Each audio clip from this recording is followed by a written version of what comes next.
அஸ்ஸலாமு அலைக்கும் வரஹ்மத்துல்லா. ஒரு குட்டி மான் தாய் மாநிலத்திலே காட்டை சுற்றி பார்த்து வர அனுமதி கேட்கிறது. போயிட்டு வா, ஆனால் உனக்கு ஏதாவது துன்பங்கள் வந்தா, சிரமங்கள் வந்தா ஒரு 2 நிமிடங்கள் அமைதியாக நிதானித்து அதற்கு பிறகு செயல்பாட்டில் இறங்கு, அவசரப்படாத அப்படிங்கிற அட்வைஸோடு அனுப்பி வைக்குது. சரின்னு போன குட்டி மான் ஒரு நீர்நிலையில் போய் தண்ணி குடிப்பதற்கு வாய் வைக்குது.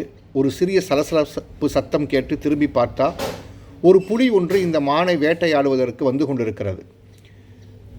மற்றொரு பக்கம் தப்பிக்கலாம் என்று திரும்பினால் ஒரு வேடன் ஒருவன் இந்த மானை குறிவைத்து அம்பு எய்வதற்கு காத்து கொண்டிருக்கிறான். பாயலாமா என்று முன்னால் பார்த்தால் ஒரு பெரிய நெருப்பு குண்டம் எரிந்து கொண்டிருக்கிறது.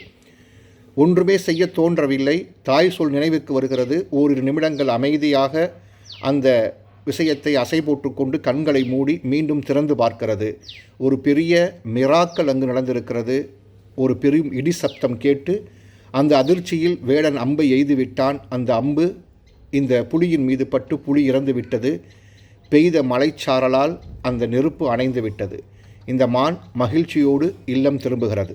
நம்மை நோக்கி வருகிற விமர்சனங்கள், நம்மை நோக்கி வருகிற பல்வேறு விதமான துயரங்கள், சோதனைகள் அனைத்திற்கும் நம்மிடமிருந்து வருகிற தீர்வு ஓரிரு நிமிட நிதானங்களும் அமைதியும் மிகப்பெரிய வெற்றியை ஈட்டுத்தரும் என்பது இந்த கதை சொல்லுகிற படிப்பினை. இறைவன் நிதானத்தோடு வாழுகிற வாய்ப்பை கொடுப்பானாக. அஸ்ஸலாமு அலைக்கும் வரஹ்மத்துல்லாஹ்.